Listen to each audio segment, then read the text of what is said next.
prayers answered or prayers explained? Let's talk about it on this edition of the Normal Faith Podcast.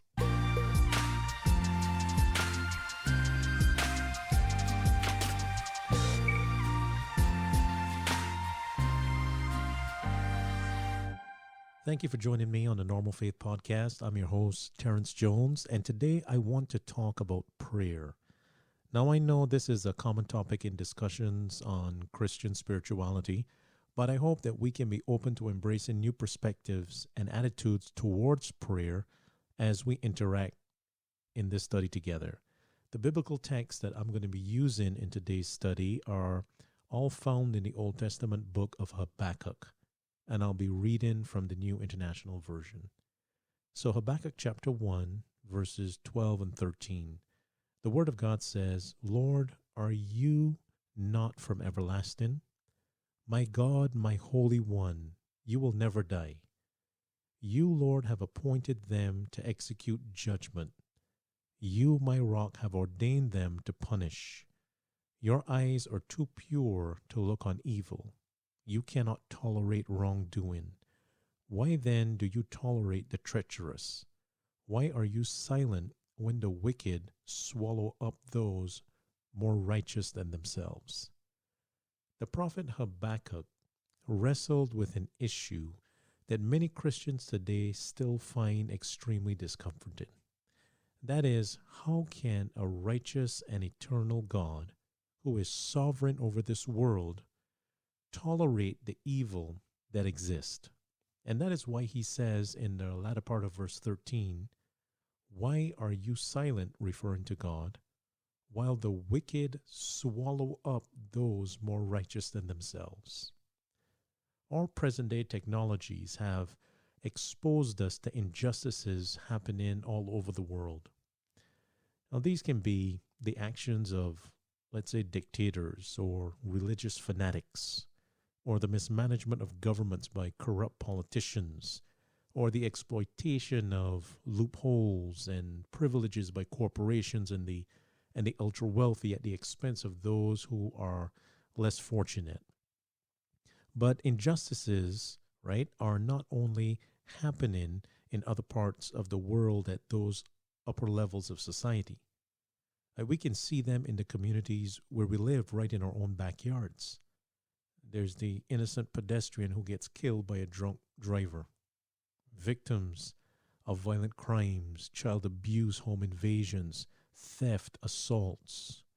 If you have access to the internet or a smartphone and any type of social media or messenger apps, you get exposed to these things on a daily basis.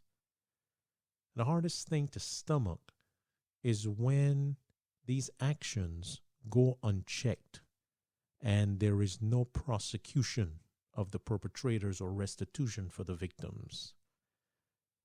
For Christians who think about the impact of their faith in this world, these unchecked injustices can present a conflict between who we know God to be and what we see in this world. Now, it would be one thing if we believed that God was only the creator of all that is. Then we could take some refuge in the fact that he started everything, but he does not preside over it. So we cannot expect him to police what is going wrong. But we know that is not all there is to God, because we also believe that God is righteous and that he is sovereign. He manifests his authority and control over his creation, and that authority and control is undergirded by a moral code, and that is his righteousness. So if there's anyone that could do something about all the wrongdoing that we see happening in the world, it should be God, because he understands the difference between right and wrong, and he possesses the authority and the power that he could act against it. And it is this reality of God's power and his availability that is what motivates us to pray. There are some things that we can change.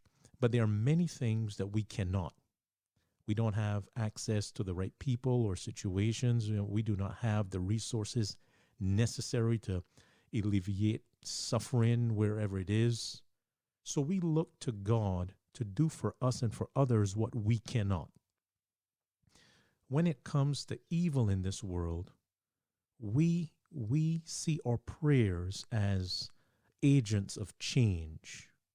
We want the suffering to end and something good to replace it. That's change. But that's a limited view on how prayer works in a crisis.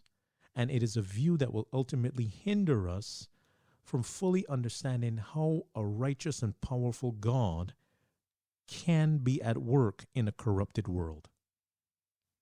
Now, when I talk about praying in a crisis, I'm not only referring to prayers against global injustices or crime in general, but I include situations in our personal lives that we are finding difficult to cope with, like problematic relationship, issues on our jobs or with our co-workers, or health, finances, emotional struggles we're going through. There are some things in our lives that we have simply become tired of having to deal with, and we legitimately and desperately want change.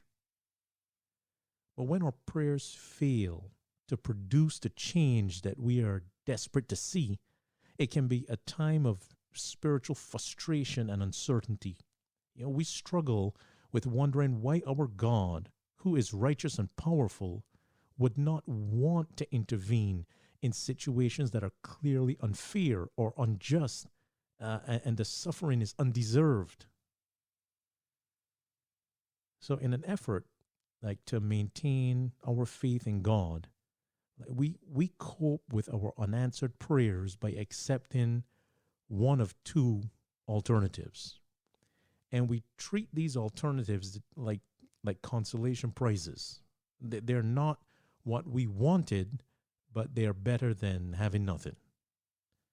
So the first alternative that we tend to fall back on when our prayers in a crisis are not answered is the alternative that I'm going to call the we can't know alternative. We can't know alternative. So we will pray, but ultimately we can't know all that God is doing in the grand scheme of things. So when prayers in a crisis don't change anything, to maintain our faith, we fall back on the fact that God knows a whole lot more than we do, and we just need to leave it at that. There is no pursuit of anything further. Of course, there's the quick deployment of verses like Isaiah chapter 55, verses 8 and 9, where God says to the prophet, my ways are not your ways, and my thoughts are not your thoughts. As far as the heavens are from the earth, so far are my thoughts from your thoughts. The problem here is that when we extract, those two verses about the perceived mystery or incomprehensibility of God from a book that has 66 chapters of God explaining himself to his people, right? It doesn't make sense. Now, the other alternative that we fall back on is what I'm going to call the 3 answers to prayer alternative. The 3 answers to prayer alternative. What are the 3 answers to prayer? Just about every Christian probably knows this. The 3 answers to prayer are yes, no, and wait. Now, bear in mind, that model for how prayer works is not found in the Bible. Right? We don't ever read in the scriptures God answering prayer in such a simplistic fashion. Like we use this very primitive model on how prayer works as a way to escape having to find the answers on why God did not intervene in our times of crisis. I guarantee you this, the only times you have heard that yes, no, wait model used is when someone did not receive an answer to prayer and you or someone next to you or in your company said, well, there are 3 ways that God answers prayer. Yes, no, and wait. You have never heard someone give a testimony about how God answered prayer, and the response was, well, there are three ways God answers prayer: yes, no, and wait. We throw out that alternative as a way of ending the conversation as to why God did not work on our behalf. It is a consolation prize that's just like the first. It sends us on our way with no solutions, but we are thankful for what we have and we're not looking for anything else.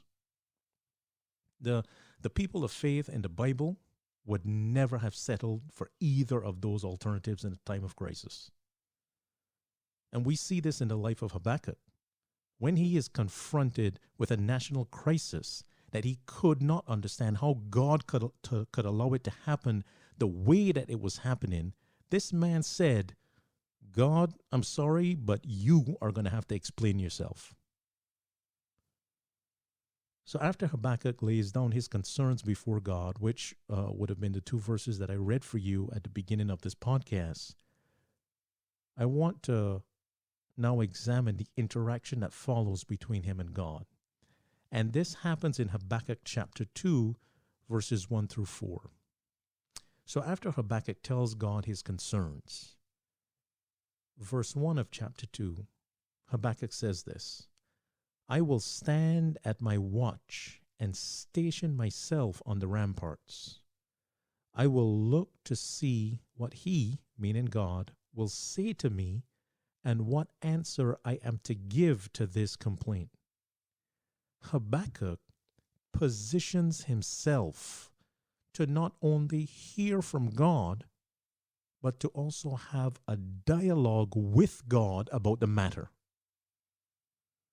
He says, I will stand at my watch. He makes a decision to do this. I will look to see what he will say and what I will answer. And when God saw his sincere intent, we then read verse 2 of the divine reaction. It says, then the Lord replied. Okay, Habakkuk, you want to go there? You really want to do this? All right. Then let's talk about it. God wanted to have the conversation with his servant. And this is what God says. Write down the revelation and make it plain on tablets so that a herald may run with it. As Habakkuk positions himself to receive more, God starts by revealing the scope of his plan, and that is, it's not just about Habakkuk. Yes, God is concerned about what the prophet is going through, and that's why he speaks to him. But what is going to be said is not just for Habakkuk. It must be written down in an understandable format because there are others who need to hear this as well. And this is what God says. For the revelation awaits an appointed time. It speaks of the end and will not prove false. Though it linger, wait for it. It will certainly come and not delay. Okay, so all of these actions speak of completion. That which begins has an ending. There's an appointed time. It speaks of the end. It will not prove false. If it linger, wait for it. God is reassuring the prophet that everything that is happening is doing so within God's divine control. When it's supposed to start, it is going to start. And when it is supposed to end, it will end. Now, to Habakkuk, things look as if they are in chaos, but it only looks that way because Habakkuk is not the one in control. God is. And verse 4, see, the enemy is puffed up. His desires are not upright, but the righteous person will live by his faithfulness. God gives this contrast between the enemy and the righteous person. Ultimately, the enemy's pride will be his downfall. it is puffed up, or it is inflated and unsustainable. But the righteous will live or prevail because of his faithfulness. His faithfulness to what? His faithfulness to that which is right. And more importantly, I guess we should say faithfulness to the one who is right, and that is God. We cannot throw away our commitment to that which is right, because those who appear stronger than us live by other rules.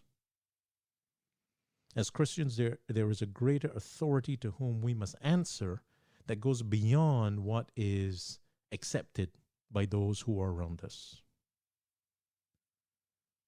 So if as a Christian today you find yourself at a place of uncertainty because your prayers for change have not been effective, I want to encourage you to stop falling back on the alternatives and start looking for explanations.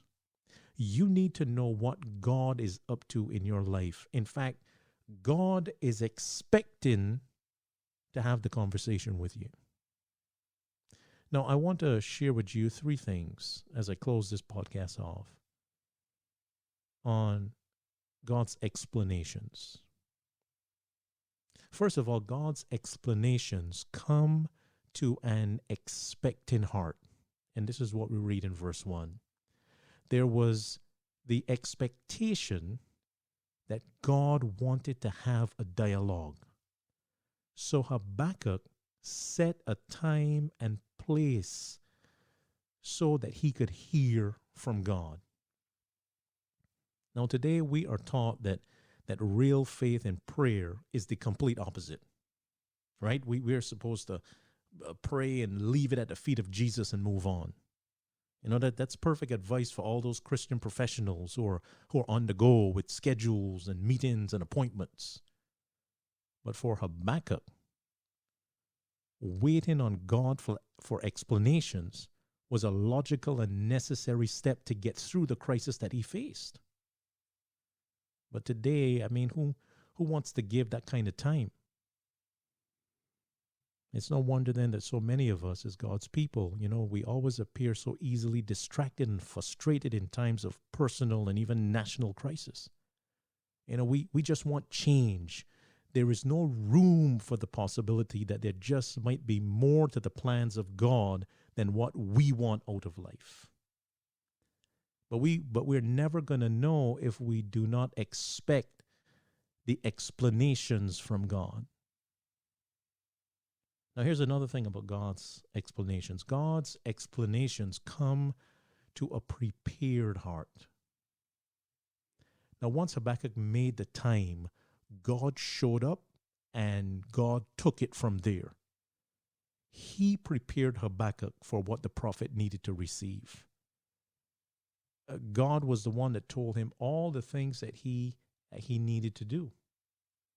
He needed to write the revelation down. He needed to make it plain so that others could understand. God gave him careful instructions on what needed to be done. God prepared him for what needed to be done so that he could receive this message from God. And God is going to do the same thing for us. God knows what we need because he knows the intricacies of our situation better than we do.